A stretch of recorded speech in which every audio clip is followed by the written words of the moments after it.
Okay, what is up guys, Swim here, and before we talk about Fatal Core, I'm actually going to spend a little bit of time talking about what it means to be a sponsored video on YouTube, because I see a lot of confusion and misinformation going around here. Basically, a lot of people seem to think that it means, so-and-so streamers. I see a lot like, oh, this YouTuber's opinion has been bought, they don't really believe in the product. And depending on the kind of sponsorship you're talking about, that can very well be true. There's a lot of different kinds of sponsorships effectively flying around.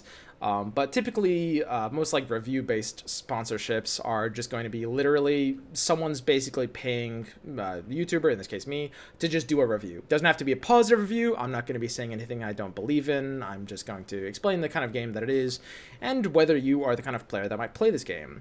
You might have seen Raid Shadow Legends. That's a very common meme on YouTube. It's like a game that a lot of streamers and YouTubers have paid to promote. And they actually approached me too. I declined that offer because personally I don't play mobile games. I don't play that kind of thing, so I don't feel comfortable talking about. It's not that I know the game is bad or anything. I just don't know enough about the game to know who to recommend it for, whether it's better or worse than other games on the market, right? I don't know that genre. I don't know that concept, so it's not really something I want to talk about on this channel. And that's a good example of the kind of sponsorship which typically when they approach people, they want you to read basically off of a script. They want you to say, this is great, download this now, do it now, right? That's not the kind of sponsorship this is. This is just going to be basically an unbiased review of this game. Okay, so to get into the game itself, this is Fatal Core TCG. This is in very super early stages of development card game. Right now, it's on a browser. There's not an app for this game right now. It has a pretty weak UI, I would say. You might be able to tell that. We can look a lot about in the deck builder and stuff like that. You can see it's not a pretty game by any standards. And you also might notice there's no sound playing. That's because the game actually currently has no BGM. It has no track, right? This is basically just a browser game at its core concept right now. But it does a few things that are fairly original to card games in general. So if aesthetics are really important for you, you're probably already out at this point, because this game definitely gets a low grade in terms of aesthetic appeal. Obviously, this is not something that devs aren't aware of, and they are working, to, touch up the UI. I'm sure they're going to add background music and stuff like that. Again, this is super early stages development. This is typically early access games. This is kind of earlier than early access. Most developers don't even publicize projects at this stage of their game, right? They typically wait for them to be a bit more refined before publishing them. So I believe a large part of the reason why this developer chooses to effectively try to publicize this one a little bit early is because they want this project to be fairly community driven. That's a large part of the goal here. They just want to get a community of people on the Discord playing the game, and to kind of maybe potentially have a say on what's good or what's balanced. They want to be a little heavier on community feedback in terms of what's good, what's bad, what needs to be changed in certain ways, maybe even some random ideas from the community making it into the game, right? That's a large part of the game's driving philosophy. All right, now that we've gotten that out of the way, let's talk about what makes this game a little bit more unique, because this is a very unique card game. This is probably its largest appeal. I think the game is meant for a couple of different audiences, one of which is veteran card game players who just want something different as opposed to, something that's sleek and polished and more of the same, right? Or people that are interested in just kind of messing around with something that is free, because of course this is a free-to-play game and always will be by design, right? That's, again, one of the appeals to it, right? So the idea behind the game being played out is there's a lot of mind games and bluffing. The reason for that is you and your opponent will be simultaneously taking your turns at the same time with a partially revealed hand. A pretty interesting mechanic that basically, a lot of it comes down to choosing the right move compared to what your opponent might be playing. There is a ton of mind games when you have games that have this synchronous playing cards basically at the same time. There's a lot in terms of faking your opponent out, making them think you're going to do something specific, doing something a little bit different, very pokery in that style. And to be honest, that's not something you really get in a lot of card games these days. If that's something that you might be interested in, it definitely could be worth checking out if you're not going to be, deterred from some of the, visuals and lack of polish in other areas. All right, now that we have that out of the way, let's talk about what the actual gameplay is like in Fatal Core. So you and your opponent start with 50 health points. You've got cards, you know the drill, you draw a card every turn. That part is the same. What's going to be a little bit different is, you and your opponents are both playing cards simultaneously. What this means is effectively you have to predict what the opponent is going to do before they do it, and you also have to be aware that your opponent is probably predicting what you are going to do before you do it. That's why the game has a ton of mind games in terms about what you think you're going to play and what your opponent actually will play.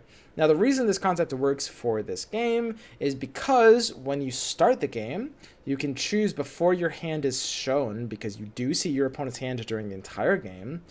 You do get to hide 2 cards in your hand, and your opponent does as well. So you're both basically playing with face-up hands, except for 2 cards that you've hidden at the start, and you've got 1 more card to hide throughout the rest of your draws during the game as well. So the idea behind it, there's obviously a lot of strategy and depth in terms of just bluffing, choosing which cards to hide to fool your opponent, to make them, maybe you can hide a card to make them think that you have a certain thing that you would want to hide in that matchup, even though the card you hid is just something else. There's always going to be a lot there in a system like that, right? The way the field works in this game is you and your opponent both have 6 unit slots on your board, and each of these unit slots has different stat modifiers for the units you play there, right? The idea is, if you've got an engine that wants to stay alive, you can put it on a terrain piece where you are basically getting more health and maybe less attack or something like that, right? When units die, they leave behind corpses. The idea is, of course, preventing you from using your best terrain slots over and over again. Every time your unit dies, you can't play another unit on that slot. It's occupied by a corpse until the corpse gets cleared by something. Typically, you have spells or units that maybe eat corpses and get stronger, something to consume the corpses that got left behind. And the final thing about how the game works is the units you have on board at the end of every turn will effectively deal their attack value into the opponent's life total. So your units aren't really attacking each other in their own combat. They're just kind of chipping away at the units, at the opponent's life every turn, right? And lastly, the way that units are balanced, there's no mana cost in this game. There is effectively a rarity or kind of grade to these cards. That is A, B, C, and S. Not in that order, because S is the highest value. And these are very similar to bronze, silver, and gold values from old school Gwents. Basically, the idea is you're in a deck builder, you can have 3 S cards, 4 A cards, 5 B cards, and 6 C cards in your 18-card deck. So immediately, a lot of the gameplay actually has comparisons to very old school Gwent, which, the deck building, really unique, no mana costs. Your units don't battle each other directly, but instead are providing other alternative values. In Gwent, it was points per round. In this game, it's kind of like attack point total into your opponent's health per turn, with a lot more emphasis on the idea of bluffing and a lot of the mind games that the game leads to. And finally, the central guiding philosophy of the game development in general is effectively the idea that they don't like the idea of paid transaction for card packs. You do progress by building in-game currency off of getting wins in-game. Presumably, they might add some kind of more fleshed out daily quest system or something, as opposed to just gaining currency from wins, but you're supposed to gain your collection by playing. You also even have a bit of a trading interface where you can trade your cards with other players as well. So effectively, the idea is there's no payment whatsoever. The game plans to monetize entirely off of a kind of donations-based crowdfund, a la, specifically, I think Patreon is being used, and the idea behind this is basically just to try to realign developer incentives. What this does is it allows them to rapidly rebalance cards effectively, because of course, you're not paying for them, so they can, tweak cards as necessary and change a lot of things going on, which is an approach that's probably not great for casual players. Casual players don't typically like it when things are very different more rapidly, but of course, players that play it a lot will prefer that kind of approach, right? All right, so the final question is, do I recommend this game? Don't I? Well, at the end of the day, I don't really like putting things on a linear scale. I don't want to rate something out of a star rating. I'm going to describe a little bit more in detail. I basically already have broken that down pretty well already. The pros and cons and whether this game looks like the kind of thing you might give a try. Obviously, it's good for, players that want something more free, players that are looking for a card game that explores different concepts, or like the idea of mind games. Possibly possibly looking for players that kind of like doing kind of undiscovered territory in terms of kind of solving unique and interesting puzzles. What I mean by that is that's a large part of the appeal that drove me to Gwent, like old school Gwent way back in the day. It was completely different from any other card game we'd ever seen before, not even really comparable in so many ways. And you had to kind of like get in there early, and kind of like a large part of what I did was kind of secure a metric for like even evaluating cards, like bronze, silver, gold's values, like draw value or devalue of the cards in your deck, and like how valuable certain things were in different scenarios. Like these just hadn't been set up before I was playing Gwents, and that was really cool to kind of get in there early and just establish a lot of like what the base strategy meant. There's a lot of room to do that in a game like this in terms of the game theory optimal ways of mathematically bluffing at different times in different ways, right? There's a lot going on there that other card games really don't offer. So it's got kind of a unique feel and an experience. And in addition to that, one of the biggest pros is effectively it's kind of a tight-knit community, which is personally a lot of people actually prefer their games, I guess, more popular because it's kind of easier to get their friends to play. I like the feel of a very tight-knit community that also attracted me to old school Gwents, and just the ability, you're in the Discord server, you're talking with devs in the Discord server, sometimes they implement your suggestions into the game, you're talking with like other random people, and it's just kind of everyone knows each other, right? It's got that kind of like neighborhood feel, which, call me a sucker, but I actually like that in my games, and I kind of miss that as a streamer. It's really hard for me to do that as much because I kind of have to play games that are like reasonably popular for you guys to be interested in them at all. If I just play like some random bullshit that only I'm interested in, you guys will hate me. So it's a feeling that I personally like in my games, right? And obviously the biggest downsides are entirely, I think, built around this like UI concept and just I would say lack of polish in general. There's not a lot of features in the game currently right now. It's not really saying aesthetics might actually be a little too broad because it's fairly unpolished in a lot of ways. It has a decent amount of features for its current stage in development, but this is something that you will probably, if you try it out, you'll probably kind of like watch it kind of expand and grow. I don't know exactly what speed it would do that, but it would be adding a lot of things in the next like year or so. But if you want to check it out, you can join their Discord server in the description of this video, or the website that hosts the game, also in that description. But anyway, that's kind of my breakdown of the game. Whether you want to try it or not is totally up to you, and I'm going to leave you guys with some footage of me playing the game and exploring some of the strategies that the game has to offer. All right, check it out. That's a large part of the appeal, I think. Basically, just a very fresh take on a card game. Okay, so we're just going to save this as deck, and let's go ahead and jump in. I'm going to play this versus a player. Let's see who we hit. Oh, we hit Meteor again. All right, so this is like a stronger, more competitive deck. Let's see how this goes. Render an opposing and friendly creature soulless. Deal 3 damage to Portal Keeper, return, summons an Elemental Knight to a random empty space on your board. Huh. Scattershot seems alright to keep in the opening hand. Erase all corpses on your board. Just mulligan that and see what happens. Let's learn what these guys do. Summon 2 Elemental Knights into random spaces if there's no other creatures. Oh, that's pretty good. So these are the cards we have to hide before we see what the opponent's hand is, of course. So the hiding logic is actually kind of different, because when I'm hiding the draw card, I get to like react with that hide, but this hide is just kind of general value. Let's just hide these. I'm not sure. Like, hiding is such a crazy... There's so much to explore in terms of like maximizing what you want to hide, but it's almost impossible to do if I don't know like what the meta is, or even how valuable certain cards is, and what matchups to expect, etc. There's almost nothing I can do right now in terms of that. I hail Prince of Anza. So this is one of the ones I hid. It's got this little closed eye icon. Wait, I don't see it. Oh, that little thing. Oh, yeah, the little, it's like a black eye. It's not on the border of the card, it's on the art. Okay. Yeah, that's a little hard to see. Okay. Each time if an elemental knight or a sprite are present on your board, summon an elemental sprite and give it +1/+1. And this is slow 3, so I can't play it yet.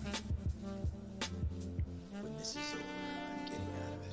All of it. Let's play Portal Keeper and see what happens. I mean, I want to play this where basically it's got more health. So you played a creature with Hunt, which will just start attacking into mine. This is Leyline Wolf. Each turn, if there's a soulless creature on your board, it just gains value.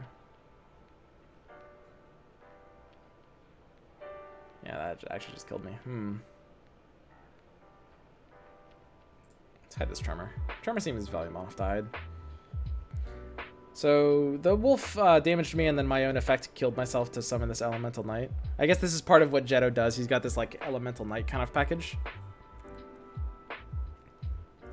Summon 2 knights in random empty spaces. If there's no other creatures on board to gain value. If an Elemental Knight or squire present, summon an Elemental Sprite and give it value. So Keeper of Constructs is pretty good. He should right now expect me to play Keeper of Constructs. And if I'm about to play Keeper of Constructs, his Scatter Shot gives him nuts value right now. If I play Keeper of Constructs, what I can do is I can not play Keeper and basically brick his Scattershot by playing nothing at all. Because his Wolf is actually killing my Elemental Knight anyway. So if I play no unit, his Scattershot is bricked, if I'm predicting that properly. There's not a lot for me to do otherwise, though. I mean, I can Tremor his Wolf. But I can't play a unit.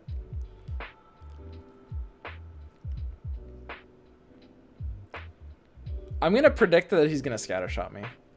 Because he sees my Keeper of Constructs, and that Scattershot's like really high value. I'm going to Tremor this line instead. I might be like overthinking this and gaming myself. Yeah, I did. Okay, so we're just killing this like doggo with our Tremor. Which is not necessarily terrible value. Not as high as it wants to be though. But it sets the other dog up into Tremor kill range as well, so that's okay.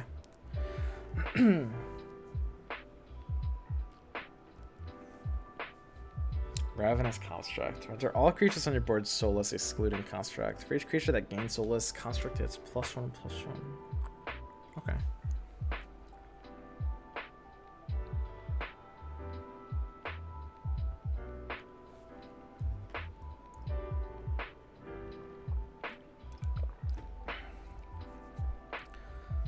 Soul Shift. Target a creature on your board and render it soulless.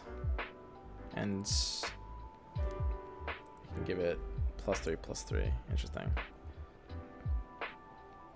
So this could be the turn for Dream Sequence Beta, because I have no other units on my board. Let's try this. Let's give all of his units soulless, right? Okay, interesting. So we've got these 2 Elemental Knights. I mean, the Keeper of Constructs looks really valuable if I can get it to stick. These happen to hit board spaces that were pretty good stats, I guess. And we can play the Dream Sequence, the slow spell. Summon a Cinder, Elemental Knight, and Elemental Sprite in a target row on your board. So you need to have an empty row for this to actually really work. Well, Cinder's... Wait, is Cinder a unit? I thought Cinder was a spell. I'm thinking of something else, I'm sure. So our Hail is pretty powerful here. What I'm really worried about is... Oh, he neutered his Leyline Wolf because it doesn't have its effect anymore. He gave it soulless, so I don't have to worry about the Hunt. So I'm worried about Ashen Dream, which can give me soulless, but I'm more worried about Scattershot, which deals 5 random pings. If I play like our Hail, I think I'm immune to Scattershot. And we've got a couple corpses on the board. Our Hail is a nuts play right now, and it's hidden. I think we can get some really good surprise value here, but we can't play it into a slot that doesn't minus its health by 1, so it's gonna have 4 health. I think we're gonna have to just go with that and hope it works, because our Hail is pretty nuts here. We've got 3 corpses, so it'll kind of like pop off on this one turn, and it'll stick to the board, and it's hidden value as well. I mean, you can play something from your hands like early, control the board with it, and get that hidden value. Okay, go into turn 5. Vengeful Scion. Erase all corpses on the board. Deal 1 damage to all opposing creatures for each corpse erased. Whoa! So this will erase 2 corpses and deal 2 to everything on his side. Doesn't look super crazy. I mean, he's thinking about a Scattershot. He might be thinking about Leyline Evocation, which he needs to erase this Arhael, basically.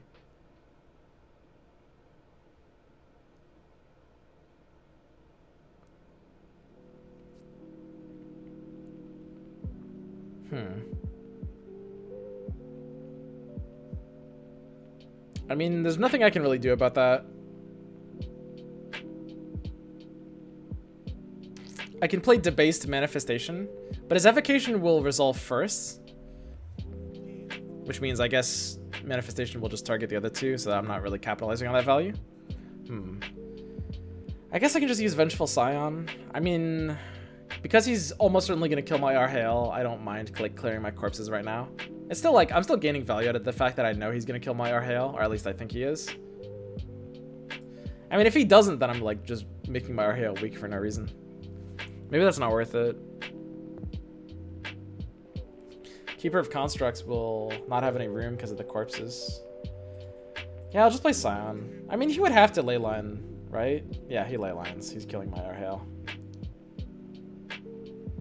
Yeah, and that's fine. Because I knew he was going to do that, it allowed me to basically just clear my corpses a little early, which is pretty valuable.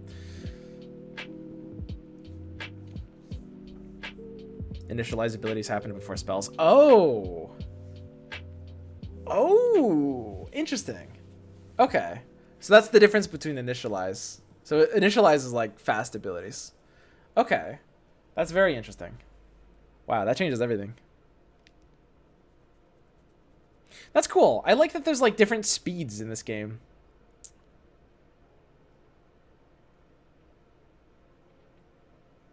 So what are the speeds? It goes initialize and then spells and then units basically? Is that effectively how it works?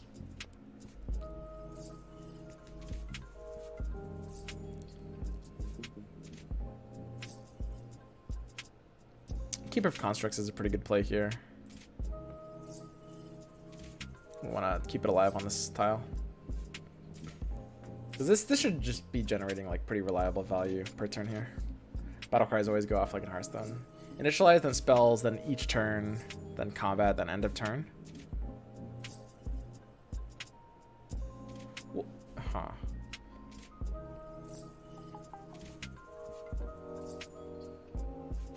That's very interesting. Huh. Battle cries always go off. Limiting them to one lead character. Leads will always have some dynamic. Oh, I see. Yeah. Huh.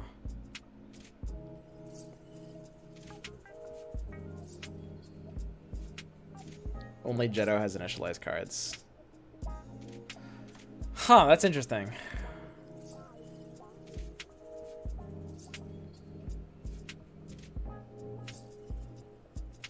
Okay. Cool. So let's go ahead and, I mean, we're basically just wrapping this up. This guy's only got 7 health left. I guess we're a little low too. I mean, he could get like a really value like Tremor or something. Is there any way we like buff something out?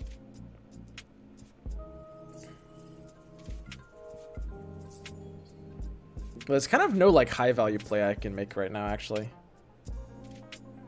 So I can use Soul Shift. So I can target a creature and give it Soulless, and then the other creature, and he's okay.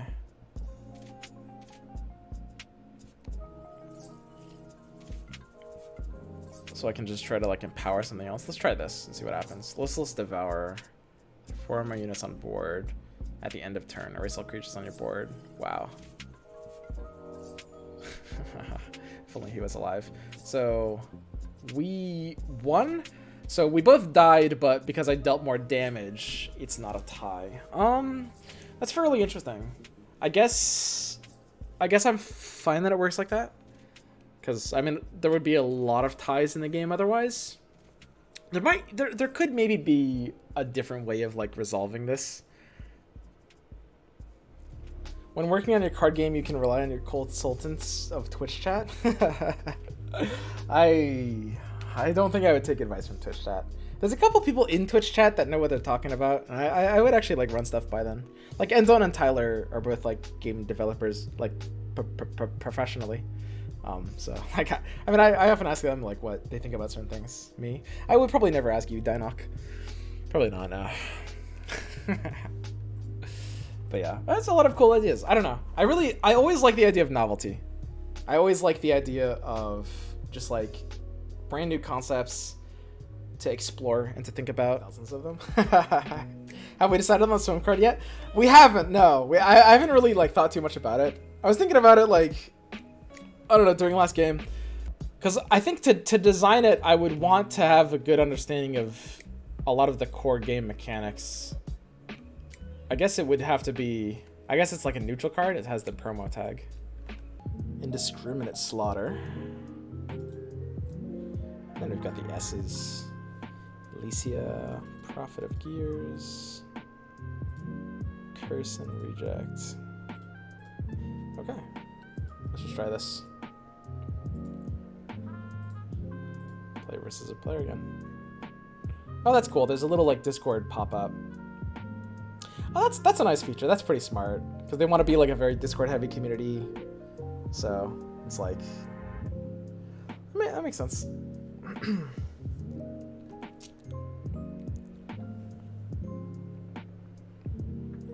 Choose 2 cards to hide. Okay, we're against Panarchy.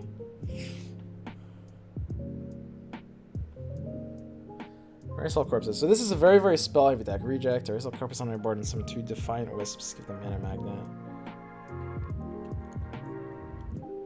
Target opposing creature if you have 3 more creatures on board. Yeah, this seems weird. This deck is really light on creatures, right? So a condition of needing 3 creatures seems a little strange. Last resort. It's not really great. Let's mulligan it.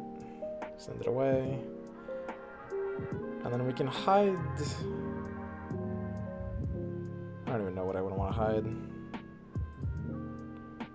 Scattershot and Might. Let's just hide these. Play out turn 1.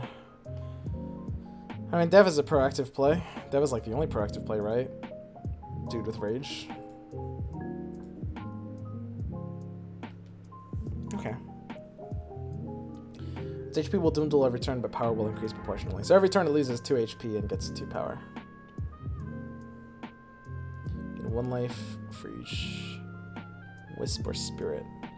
We draw Shrine Servant with Mana Magnet. This might be worth hiding. Erase an opponent creature with Mana Magnet. I'll show this.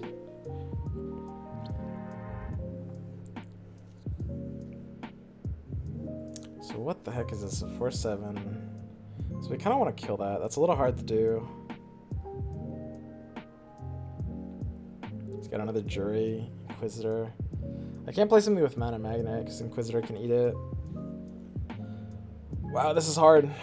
So I'm going to Defiant Wisp. I can't even play that because it's slow.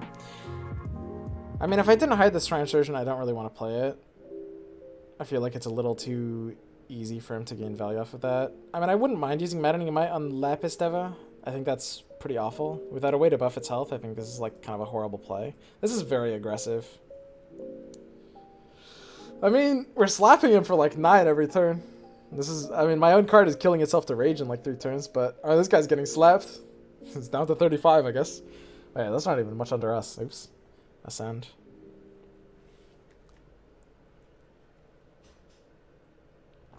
Erase all corpses on your board. For each corpse erased, give target creature on board +1/+1. This art is straight out of Shadowverse.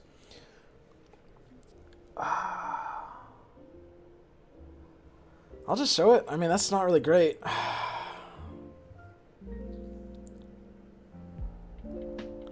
Scattershot's no good here. I mean, I can play these 3 slow spells now. Summon a Defiant Wisp into each empty space on your board. Give all other creatures on your board +1/+1. And the Wisp is a 1/1. So basically, these are all like full value. They're all kind of 6/6 worth in stats. This card seems kind of nuts.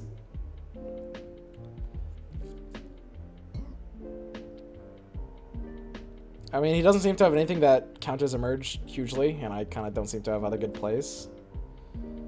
Also, giving the Lapis Deva a 1/1 is pretty good. So we both just fill our boards with 1/1s, I guess?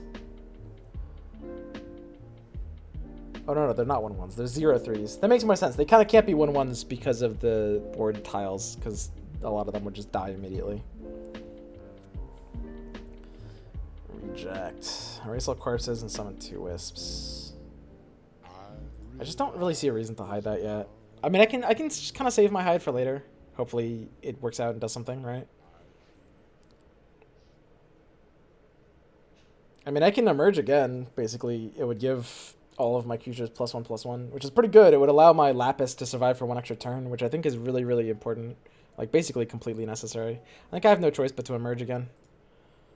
Like, I need my Lapis to survive for this one extra slap. The slap is just too much damage. So he takes the Consolidate, which doesn't really affect my board at all. So we're just kind of racing with this Lapis Deva. Lapis Deva slaps for 17. Super nuts. This guy's at 8. We're at 12. I don't know how he's keeping up. I have no idea. I have a fucking 17 attack thing on the board. I mean, this game's ending soon. I guess I might as well hide this. I don't know. Like, this is probably the last turn, right? Oh, God. So my Deva's going to die before it attacks, I think. I think the Rage happens. It isn't every turn, so it's before combat, so it doesn't get a chance to attack. I think it's out of attacks. So I get opposing creature. I mean, I can reduce something's health. So we're in a full race mode. My creature's not attacking. I'm only damaging like 4 to his board. He's threatening. Oh yeah, there should be a UI thing for how much damage is being threatened. There's another Flash game, Elements, that has that. It would be good, like, you know, like he's threatening 16, so just some UI element that says 16 somewhere.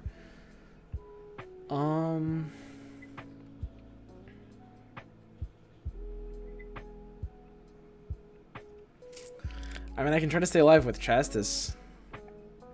Raise target creature on your opponent's board. Oh, he might do this. Gain 6 life. Gain 6 life is really nuts for him in this situation.